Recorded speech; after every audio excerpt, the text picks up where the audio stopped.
আসসালামু আলাইকুম প্রিয় দর্শক। মেরাজ তথা ঊর্ধ্বলোকে ভ্রমণ এক বিস্ময়কর বিষয়, যা আল্লাহর কুদরত, মহাবিশ্বের রহস্য ও আধুনিক বিজ্ঞানের নিরন্তর গবেষণার মাধ্যমে অজানা অধ্যায়। এই বিশাল মহাবিশ্বে মানুষ কতটা ক্ষুদ্র তা আমরা কল্পনাও করতে পারি না। আমাদের চোখে যা দেখা যায় তা হলো বাস্তবতার ক্ষুদ্র এক অংশ, তার বাইরে আছে অসীম অজানা।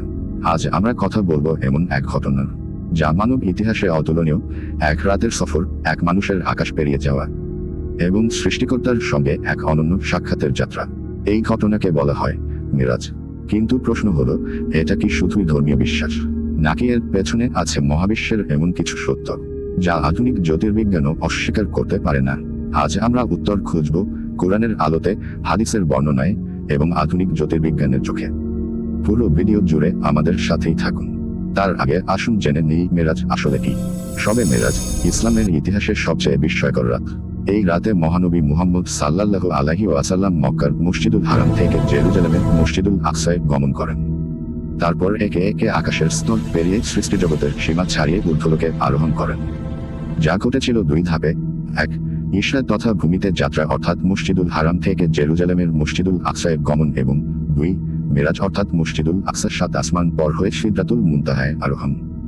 এটি কোনো স্বপ্ন নয়, কোনো রূপক কাহিনী নয়, বরং একটি বাস্তব অভিজ্ঞতা, যা কুরআন ও হাদিসে স্পষ্টভাবে বর্ণিত।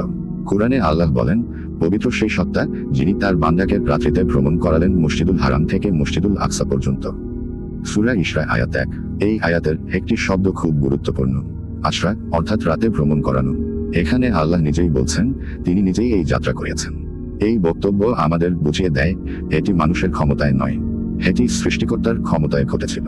হাদিসের বর্ণনায় নবী সাল্লাল্লাহু আলাইহি ওয়াসাল্লাম বলেন, আমি এমন এক বাহনে আরোহণ করি যার নাম বুরাক। সে এক লাফে দৃষ্টিসীমার শেষ পর্যন্ত পৌঁছাতে পারত। এরপর আমি এক আকাশ থেকে আরেক আকাশে উঠতে থাকি, প্রত্যেক স্তরে ভিন্ন ভিন্ন নবীর সাথে সাক্ষাৎ করি। শেষ পর্যন্ত আমি এমন স্থানে পৌঁছাই যেখানে মানব কল্পনাও পৌঁছাতে পারে না। মানুষ কেন সন্দেহ করে জ্যোতির্বিজ্ঞানের দৃষ্টিতে মহাবিশ্বের বাস্তবতা কতটুকু? আজকের জ্যোতির্বিজ্ঞান বলছে, আমাদের সূর্য একটি সাধারণ নক্ষত্র, আমাদের গ্যালাক্সি একটি সাধারণ গ্যালাক্সি। এমন শত শত বিলিয়ন গ্যালাক্সি আছে যার দূরত্ব এত বিশাল যে আমরা আলোকবর্ষে মাপি। আর আলো মহাবিশ্বের সবচেয়ে দ্রুততম বস্তু। তবুও দৃশ্যমান পুরো মহাবিশ্ব পার হতে আলোর সময় লাগে 93 বিলিয়ন বছর। একবার চোখ বন্ধ করে ভাবুন তো, বিজ্ঞানের কোন আবিষ্কার সেখানে পৌঁছাতে পারে কিনা? মানুষ প্রশ্ন করে, এত দূরত্ব এক রাতে কিভাবে অতিক্রম করা সম্ভব? মানুষ তো মহাকাশেই যেতে পারে না। এটা কি কল্পকাহিনী? এই প্রশ্নগুলো স্বাভাবিক, কারণ মানুষ বিচার করে নিজের সীমিত অভিজ্ঞতা দিয়ে। মেরাজ বিজ্ঞান দিয়ে প্রমাণযোগ্য নয়, কিন্তু বিজ্ঞান দিয়ে অস্বীকারযোগ্যও নয়, কারণ বিজ্ঞান কাজ করে নিয়মে, আর মেরাজ নিয়মের স্রষ্টার কাজ। এটি শুধু একটি ভ্রমণ নয়, এটি ছিল জ্ঞানের ভ্রমণ, চেতনার ভ্রমণ এবং সৃষ্টির সীমানা অতিক্রম। সুবহানাল্লাহ। চলুন জ্যোতির্বিজ্ঞানের আলোকে মহাবিশ্ব কত বিশাল তা আলোচনা করা যাক। আজকের জ্যোতির্বিজ্ঞান বলছে, পৃথিবীতে সূর্যের আলো পৌঁছাতে সময় লাগে প্রায় 8 মিনিট। আলোর গতি এবং দূরত্ব বিবেচনায় আমরা সবাই জানি যে আলোর গতি 1 সেকেন্ডে 3 লক্ষ কিলোমিটার এবং মিনিটে 1,80,00,000 কিলোমিটার আর ঘন্টায় 108 কোটি কিলোমিটার। সেই হিসেবে নিকটতম নক্ষত্রের দূরত্ব 4.2 আলোকবর্ষ, আর দৃশ্যমান মহাবিশ্বের দূরত্ব 93 বিলিয়ন আলোকবর্ষ। অর্থাৎ যে আলো আজ আমরা দেখি তা এসেছে কোটি কোটি বছর আগে। এখন আমরা সূর্যের দিকে তাকালে যেটা দেখছি তা আসলে 8 মিনিট আগের সূর্য, এবং চাঁদকে দেখব 1 মিনিট 28 সেকেন্ড আগের চাঁদ। আমাদের নিকটতম নক্ষত্র প্রক্সিমা সেন্টারি, যার দূরত্ব 4.2 আলোকবর্ষ। অর্থাৎ ওই নক্ষত্র থেকে আলো আসতে সময় লাগে 4.2 আলোকবর্ষ। মানে এখন আপনি যা দেখছেন তা 4 আলোকবর্ষ আগের অবস্থা। গ্যালাক্সির ভেতরে এক প্রান্ত থেকে অন্য প্রান্তে আলো যেতে সময় লাগে 1 লক্ষ বছর, কেননা আমাদের গ্যালাক্সির ব্যাস 1 লক্ষ আলোকবর্ষ, আর দৃশ্যমান পুরো মহাবিশ্বে আলো যেতে সময় লাগে 930 কোটি বছর। অবজারভেবল ইউনিভার্সের ব্যাস 93 বিলিয়ন আলোকবর্ষ। এ পর্যন্ত আমরা দেখতে পেলাম যে আমরা যখন আকাশ দেখি, অর্থাৎ চাঁদকে দেখি 1.28 সেকেন্ড আগের, সূর্যকে 8 মিনিট আগের, এবং কাছের নক্ষত্র কয়েক বছর আগের, আর দূর গ্যালাক্সি কোটি কোটি বছর আগের। আমরা আসলে যা দেখি সবই অতীত। মেরাজ প্রসঙ্গে এটা কেন গুরুত্বপূর্ণ? মহাবিশ্বের সবচেয়ে দ্রুত গতি হওয়া সত্ত্বেও যদি আলো এত সময় নেয়, তাহলে এক রাতে এত দূরত্ব অতিক্রম মানব প্রযুক্তিতে কি সম্ভব? আলোর গতি ও সময়ের আপেক্ষিকতা, আমরা ভাবি সময় সবার জন্য এক, কিন্তু আইনস্টাইন বললেন সময় আপেক্ষিক।